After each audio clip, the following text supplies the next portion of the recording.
is the times that he restored me, the times that he brought me up, even when I didn't deserve it. I don't think any of us deserves some of the grace that the Lord gives us, but thankfully he's a God above anything that we can even understand or even imagine. So thank God for that. Thank you, ladies, for the beautiful song. Like I told you, didn't they call down the heavens? Yeah. It's always a blessing. Every time they come and they bless us, it's like, oh, are they coming back? Because they always bless us. So thank you. At this time, I'm going to welcome another pivotal part of my growth. This young woman, a powerhouse, entrepreneur, educated, beautiful black woman, doing things in this community, kicking down doors, and also bringing her sisters with her. Like Miss Jan stated, she offers so much information and help. She's not somebody just out just doing it for herself. She's out for the betterment of all of us, our people. You ain't just gotta look like us though, but people in general. That's where her heart is, and I'm lucky to know her. I've been lucky enough to sit down with her, get my little consultation. She's waiting on me. It ain't her. She's waiting on me. So, with no further ado, I would like to call up my sister, Miss Shameka Beaugard. She's going to speak about broken resiliency.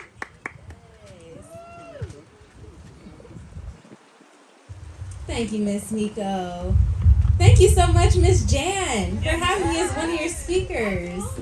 I used to work for Miss Jan, y'all, and after like 2 months, she's like, I knew you were going to leave. I had just got my degree. She's like, you got to go. You know what I mean? So thank God for Miss Jan and her vision for this. So if I don't know you, my name is Shameka Beaugard. I know some of y'all from church, all my church family. I love y'all. Some of y'all know me from in the community. I'm the founder and director of Youth with a Purpose, doing youth services here in the Antelope Valley. Yes, Youth with a Purpose. Shout out to my Mommy Mentor Network that's sitting in the middle. Yes. I'm also the founder and CEO of Radiant Edge. Y'all see our table. It's the first table in the back, selling mugs, t-shirts, inspirational products. I'm also an author. You see my books on the table as well. A motivational speaker. I'm a consultant, and I help other people start their nonprofits as well, or to scale your business if you need to scale your business, or even if you want to start an e-commerce store like my store, Radiant Edge. I have a master's in social work and a bachelor's in psychology. But most importantly, I'm a mentor, I'm a sister, I'm y'all's friend. Okay? So every time you see me today, I want you to be like, hey sis, okay, I'm your sister. So I want you all to raise your hand if you have been in a difficult situation in life. Or if you're going through a difficult situation, keep your hands raised, keep your hands raised. I want you all to look around. Look around. Keep your hand raised. Look around. Look around. If you have not gone through something difficult, you will, because life happens. You will. Y'all want me to take my glasses off? Yes. So y'all can see my face? Let me move. I'm going to hold my notes too. So, hands raised. Difficult time, or you're in a difficult time right now. Look around. Sometimes when we're in difficult seasons, we believe that we're alone. Nobody understands. I'm going through this. My relationship, my family, school, whatever it is, right? You are not alone. Okay? Now, I want you to turn to the same sis that had her hand up. So raise your hands. Look at one, just one. Identify one sis with their hand up, okay? And say, sis, you are resilient. You are resilient. That was real light. I want y'all to say it like me.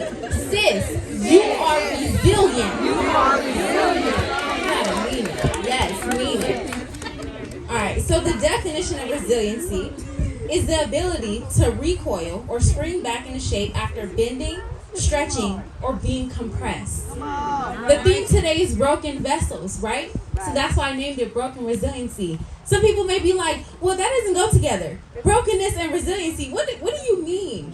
We are the vessel, right? This body, we are the vessel of God. We are a vessel, and sometimes we get stretched. Sometimes difficult situations feels like we're broken. We're about to fall apart. We can't do one more day.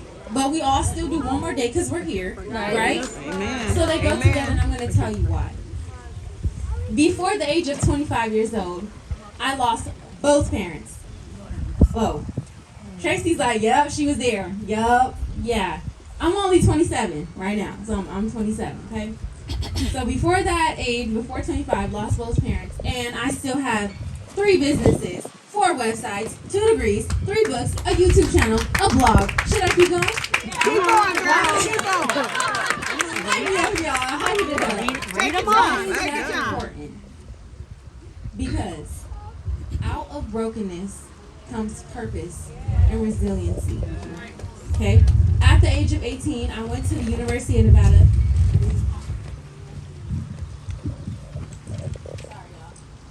I went to the University of Nevada, Las Vegas. After my first semester of college, I told everybody, I was like, if I get a job, I'm going to stay on campus. Uh-oh. This wind acting crazy today. Okay, God. Silence the wind. Jesus' name. Authority. So I went to college. I was like, I'm going to get a job. If I get a job, I'm going to stay on campus in Vegas.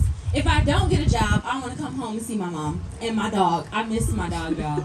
I was like, I'm going to come home. Y'all know what Raising Cane's is? Raising Cane's. I had 3 interviews back to back. Had a regular interview, cool. Had a group interview, cool. Had another group interview, and they was like, girl, you got the job. All the coworkers were to me like, congratulations, you got the job. You're in. If this is your 3rd interview, they want you. I said, okay. They were like, start learning the menu.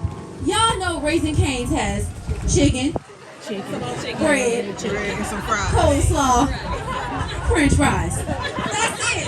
Simple, right? The menu was learned. I said, I'm going to start working. That manager never called me back. I went home. Glory to God, I did. After being home for a week, I had a dream that I was out to eat with my family, and what represented my mom in the dream disappeared, meaning she passed away. So I woke up, tears on my face, because I always have prophetic dreams. Tears on my face, and I'm like, what? I had a dream. My mom is going to die? Like, is that what that means? And I have been telling my dad, I don't know what I would do if I lost somebody close to me. How do you deal with that, right? And he was like, well, life happens. Like, God will comfort you in that. So, told my parents about the dream. My mom's like, girl, we need to go to church. That's all she said. A week later, my dad came to me. He was like, you had a dream? And I'm like, why are you being so serious? Like, it's a dream. Who cares? But he knew my dreams will always happen. Sure enough, a week after that, or maybe 2 weeks, we're out to eat with my mom. After we leave the restaurant, she passes out. And the dream clicked. Like, okay, wait a second. So, a week after that, my mom ended up passing away. And I was like, wow, the dream, like God was really trying to prepare me because she was going to leave. So I knew my mom wanted me to be in college because she's the one that told me to go. So the day after doing her service at Live and Praise, shout out to everybody that helped with our mama's service, thank you. Our service was on a Friday, I believe. The next day, y'all, I drove back to Vegas and went back to school. And I was like, if she would have been here, she would have told me to go back. So I became super focused on life. I said, well, if tomorrow's not promised, I need to stop hanging out with all these fake friends. I need to stop turning up 24/7. Because I was in the frat party. Y'all know I can dance. I was in the frat party. I was turning up just a little bit. I stopped. I started reading the Bible. I became a Bible study leader. I'm not even lying. I started focusing in life. And then after that, when I was 25, I did my graduate degree. And while I was in grad school, randomly, we didn't even know, my dad passes away. And I'm like, what? From heart failure. My mom heart failure, my dad heart failure due to an infection that was going on that we didn't know about. And I'm sitting there and I'm like, okay, so this is what life is, right? Brokenness, disease, sickness. I remember driving to the park because I didn't want to be in front of my family. Driving to the park, y'all.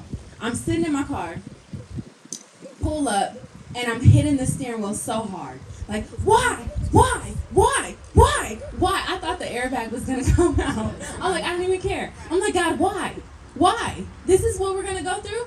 I'm like, I don't want to do this. So one day I was meeting with my mentor, and I told her, if this is all that life is, brokenness, hurt, we don't have no parents. My sister's in the back. She'd be like, we're orphans. We're not orphans. God got us.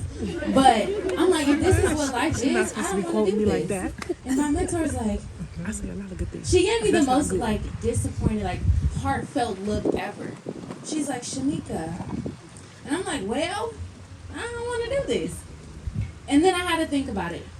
And I was like, okay, hypothetically, I'm not saying this is real, y'all, but let's think about it, okay? It's a story. If I was in heaven before coming to earth, and if God was talking to me and was like, Shameka, I want to send you to the world. I want to send you to the earth. It's going to be brokenness. There will be some disease. You're going to lose some people. You're going to have to pay some bills, because don't nobody want to pay bills. You're going to have to go through some difficult times. But I will be with you every step of the way. When you're weak, I will strengthen you. I will teach you. I will order your steps. You're not alone. I would have told God, send me. I'd have been like, okay, you got me. I'd have been like, send me to the at-risk youth in the world. I would have told God, send me to be your representative in this earth. Send me to help people that are broken and that are healing. Like everybody that raised their hand and you're in a difficult situation. I would have said, send me to help people that need mentors. Send me to speak and to encourage those around me. Send me to brave the pain of this world. Losing your parents under 25, that's painful. Send me to brave the pain. Send me to lead people, to lead the businesses. Send me to lead my family. Send me to motivate, to inspire, to empower people around the world, not just California, around the world. Send me to write the book. Send me to be obedient. I will follow you, Lord. Send me to change the world. And send me to the women at the My Beautiful Self Conference. I would have told him to send me. So out of brokenness comes resiliency, comes purpose, comes authority to share your story. Yeah, it's a little scary being on the mic, but when you got something to say, it's fine. The nerves will leave. If that is your purpose, because everybody's purpose is to help somebody, right? Then you will do it. Out of the brokenness came my nonprofit, Youth with a Purpose. Out of the brokenness came consulting and helping people like Ms. Jan incorporate their nonprofits. Out of the brokenness came the books. Out of the brokenness came the blogs, if you read a blog on my website. Out of the brokenness came the YouTube channel. It is because of that I am resilient, okay? It was all for a purpose. So your brokenness too leads to resiliency. So I want to encourage you, if you have your phone or if you have a note, put on your note how you can live sent to. Like I said, God sent me. He wants to send you. So how is he sending you? How is he sending you? So I want you to say, I am resilient. I am resilient. I don't like that. One more time. Say it with power. I am resilient. Resilient. One more time, and I want all the neighbors to hear us, okay? I am resilient. Resilient. Thank you.